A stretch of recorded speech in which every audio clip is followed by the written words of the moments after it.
안녕하십니까. 스킨더 피부과 이경렬입니다.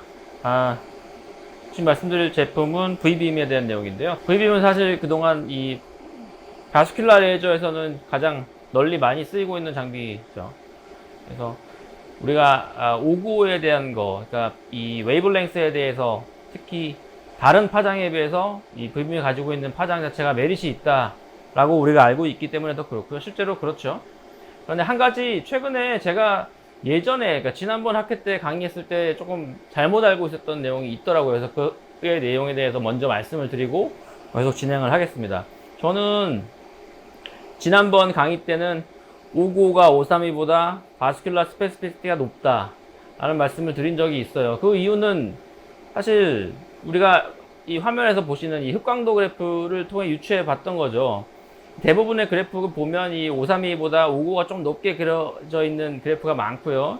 이 멜라닌과의 상대적인 거는 멜라닌이 높은 경우도 있고 낮은 경우도 있고, 이 흑광도 그래프가 사실은 어느 연구소에서 어떤 연구자가 만들었냐에 따라서 이게 조금씩 차이는 있습니다. 그렇지만 대부분의 그래프가 멜라닌은 이 파장이 짧아질수록 좀 더 흡수도가 높아지고, 이 532보다는 595가 조금 더 헤모글로빈에 대한 흡수도가 높다라는 식으로 많이 그려져 있기 때문에 헤모글로빈에 대한 흡수는 높고 멜라닌에 대한 흡수는 낮으면 멜라닌 대비 이 혈액 흡수도가 높다고 저는 생각을 했던 거죠. 최근에 532 이 바스큘라 레이저들이 근데 신작들이 출시되면서 조금은 다른 내용들이 나오는 걸 제가 봤어요. 그래서 532가 595에 비해서 이 멜라닌 대비 혈액 흡수도가 높다는 이야기인데요. 그래서 이게 과연 어떠한 이 근거를 가지고 있는 이야기인가 해서 제가 관련 자료를 미국에서 좀 받은 겁니다. 그래서 실제로 보면 이건 이제 거꾸로 된 자료죠. 그래서 혈액 대비 멜라닌의 흡수도, 그러니까 우리가 멜라닌에 대한 혈액 흡수를 보려면 이 그래프를 뒤집어야 되는데요. 아무튼 532가 595보다 쉽게 말하면 혈액보다 멜라닌이 더 적게 먹는다는 거죠. 무슨 말이냐면 거꾸로 말하면 532가 595보다 멜라닌 대비 혈액 흡수도가 높은 게 맞다라는 자료입니다. 이 자료는 제가 칸델라에서 받은 자료고, 칸델라는 아시다시피 595를 가지고 V빔을 만들기 때문에 532가 더 혈액 흡수도가 높다는 자료를 굳이 낼 필요가 없죠. 그렇지만 이제 칸델라 웰만 연구소에서 저한테 보내준 자료에는 532가 사실 혈액 흡수가 높다라는 그래프를 보내줬었고, 연구자하고도 제가 직접 이야기를 나눠봤는데 그게 맞다고 이야기를 했습니다. 그럼에도 불구하고 왜 595가 그럼 532보다 우리가 더 바스큘라 레이저로 더 유명하고 실제로 많이 쓰이느냐는 결국 이 피부에 조사됐을 때 이 디스트리뷰션 때문에 그렇습니다. 이 혈액에 대한 상대적 흡수도가 높으면 표면에서 너무 먹는다는 거죠. 그래서 이게 3차원적 구조이기 때문에 이 혈관의 전체 내경을 다 치료하기에는 에너지가 밑바닥까지 전달되지 않는 경우가 많다. 그래서 532 같은 경우 같은 에너지 세팅에서 595에 비해서 이분하게 베스를 치료하지는 못한다는 얘기고요. 게다가 실제로 우리가 사람 조직 안에는 혈관이 다양한 사이즈로 중첩되어 있지 않습니까? 혈액에 대한 흡수가 너무 높으면 위에서 다 먹어버리는 거죠. 그래서 하부에 있는 굵은 혈관들에 대한 에너지 전달이 조금 떨어진다 뿐만 아니라 여전히 532는 어찌됐건 멜라닌에 대한 흡수도는 높기 때문에 멜라닌이 기본적으로는 베슬보다 상부에 있을 가능성이 많고, 532 자체가 페네트레이션이 적게 되는 데다가 혈액에 너무 많이 먹고 멜라닌에까지 많이 먹기 때문에 깊은 혈관까지 전달되기가 어려운 거죠. 그래서 캐필라리 말포메이션이나 아니면 바슬 스트럭처가 좀 이 뎁스가 있는 경우에서는 532로는 치료 한계가 분명한 거죠. 그래서 선천성 병변, 혈관종이나 이런 병변들에서 595가 골드 스탠다드 파장인 이유는 바로 그런 디스트리뷰션 때문에 그렇습니다. 이 페네트레이션에 대한 얘기를 좀 더 해보면 532 자체는 595보다 이 페네트레이션 뎁스가 좀 쉘로우하죠. 그렇지만 595도 여전히 그렇게 딥 페네트레이션을 하지는 못합니다. 그래서 595 파장으로 혈관 치료 장비가 나올 때는 중요한 거는 파워죠. 이 뎁스를 많이 도달하기 위해서는 파워가 높아야 되고, 그 다음에 또 페네트레이션 뎁스와 연관이 있는 거는 빔 사이즈거든요. 그래서 라지 빔 사이즈가 하이 파워로 나와야 595의 어떤 이 한계에도 불구하고 깊은 층에 있는 베스까지 치료할 수 있다. 최근에 이제 V빔 신작 같은 경우는 빔이 15mm까지 나오죠. 실제로 15mm까지 쓰는 경우는 잘 없습니다만, 하여간 가장 이 빔 사이즈가 바스큘라 레이저 중에서 가장 크다. 그리고 에너지도 이 다른 532, 이 롱펄스 532에 비교하면 한 10배 이상 차이 납니다. 피크 펄스가요. 특히 아까 말씀드렸듯이 컨제니탈 리전의 치료에 있어서 더 그런데, 컨제니탈 리전, 예를 들어서 캐필라리 말포메이션 대표적인 거 뭐 포트와인스테인이라던가 네브스 플라메우스 이런 것들 보면 상당수의 베슬의 TRT는 보통 1.5ms라고 하거든요. 1.5ms의 TRT를 가지는 베슬이 주로 이 구조체를 이루는 그런 병변들에서 1.5ms에서 낼 수 있는 피크 파워가 V빔이 다른 레이저에 비해서 거의 10배 이상 높습니다. 그래서 롱폴스 532 같은 경우는 최근에 다른 장비들, 새로운 장비들 많이 나오고 있어서 기존 장비보다 파워가 많이 올라졌음에도 불구하고 아직까지 V빔에 비해서는 피크 파워가 엄청 떨어지게 돼 있어요.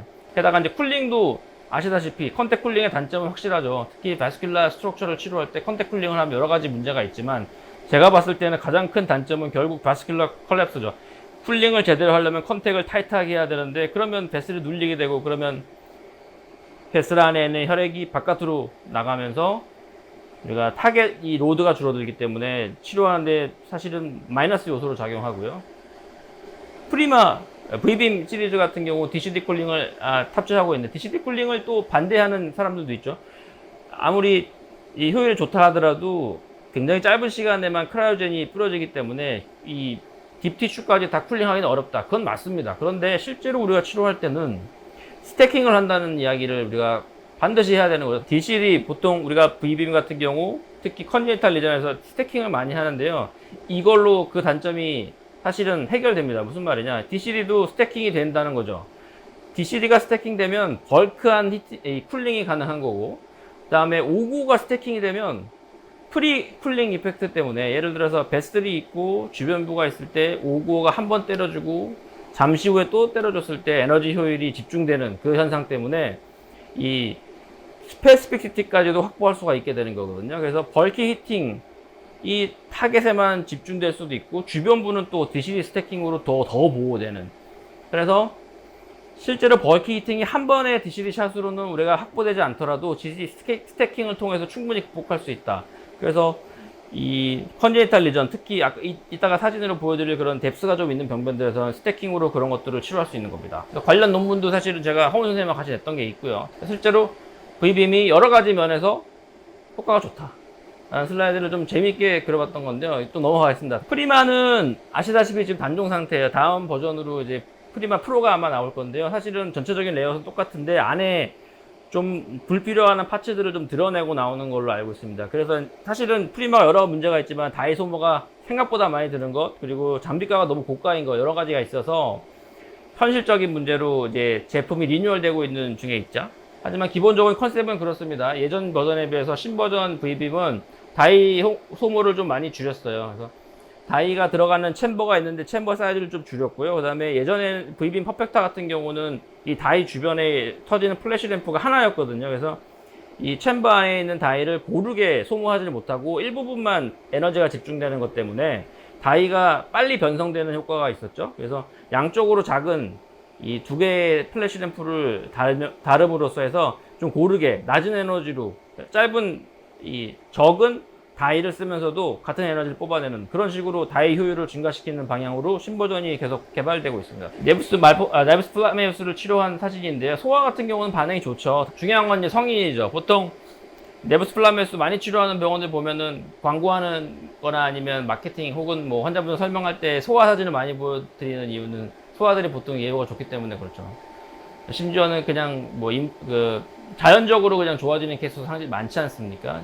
성인 같은 경우는 사실은 제가 그동안 경험해본 결과로는 V빔을 쓴다고 이 네브스 플라메우스를 깔끔하게 해결할 수 있는 경우는 그렇게 많지는 않은 것 같아요. 하지만 다른 레이저, 뭐 532나 이런 거나 비교해서는 아직까지는 장점이 있는 건 확실한 것 같습니다. 같은 환자 등 쪽이고요. 이분도 사실은 532나 이런 걸로 많이 치료했던 분이에요. 보면 스카도 있고 그렇죠. 이제 그 치료 결과도 별로 안 좋았지만 이런 부작용도 생기면서 저희 병원으로 다시 리퍼되신 분인데요. V빔으로 한 5번 정도 치료한 사진입니다. 이분도 마찬가지죠. 이분은 IPL로 치료했던 분인데 네브스 플라메우스를 IPL로 무리하게 치료하다 보니까 스카가 많이 생겼죠, 이미. 그래서 이런 경우는 V빔으로 잔존병변들을 제가 치료하는데요. 제가 다른 강의에서 말씀을 드렸던 적이 있는데 이런 경우 저는 RF 컴바인을 반드시 합니다.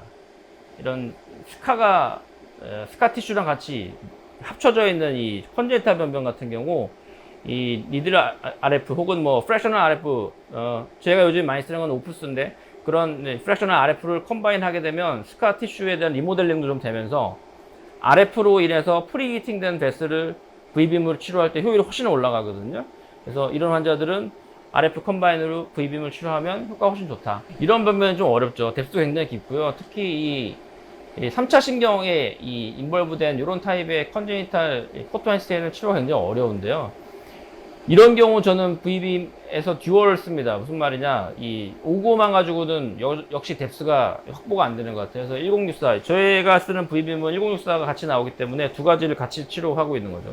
10회 이상 치료했는데도 아직 센터 변변 같은 경우는 많이 남아 있습니다. 그래서 과연 이게 깔끔하게 빠질 거냐, 그건 제가 알 수는 없는데 계속 치료하면서 좋아하는 있죠. 그래서 한계는 분명히 있을 거라고 저는 봅니다. 그렇지만 듀얼이, 그러니까 1064 같이 있는 V빔 시스템의 장점은 이런 변변에서는 분명히 있어요. 595만 가지고는 이 정도 효과는 나오진 않습니다. 시술 보실 건데요.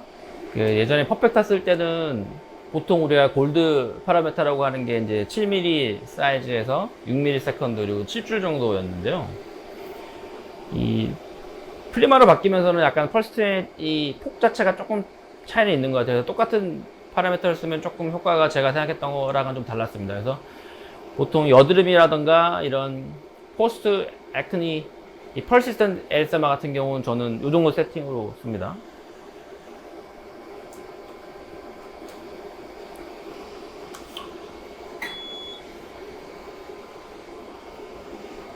번쩍거립니다. 눈 감고 계세요.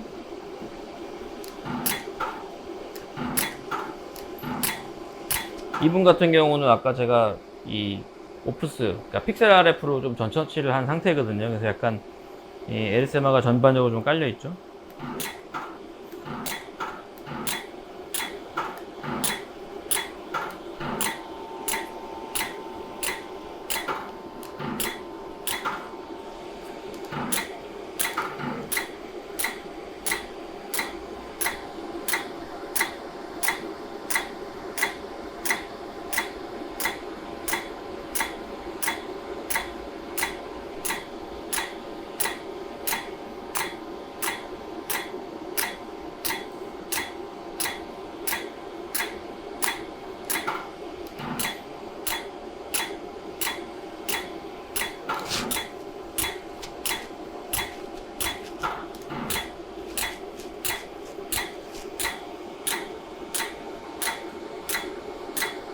보통 2패스 정도?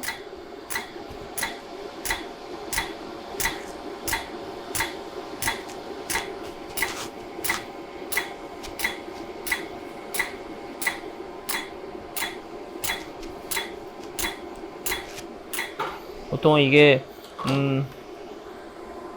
페셜 플러싱이다 그러면 사실은 밀리세컨드 조금 더 가는 게 맞고요. 그 다음에 에너지는 좀 낮은 게 좋죠. 근데 이제 7mm 스팟에서는 7줄이 가장 낮기 때문에 이런 경우 스팟을 좀 올려서 5.55줄이나 6줄 정도로, 보통 이 정도로 이제 페셜 플러싱은 치료를 하게 됩니다.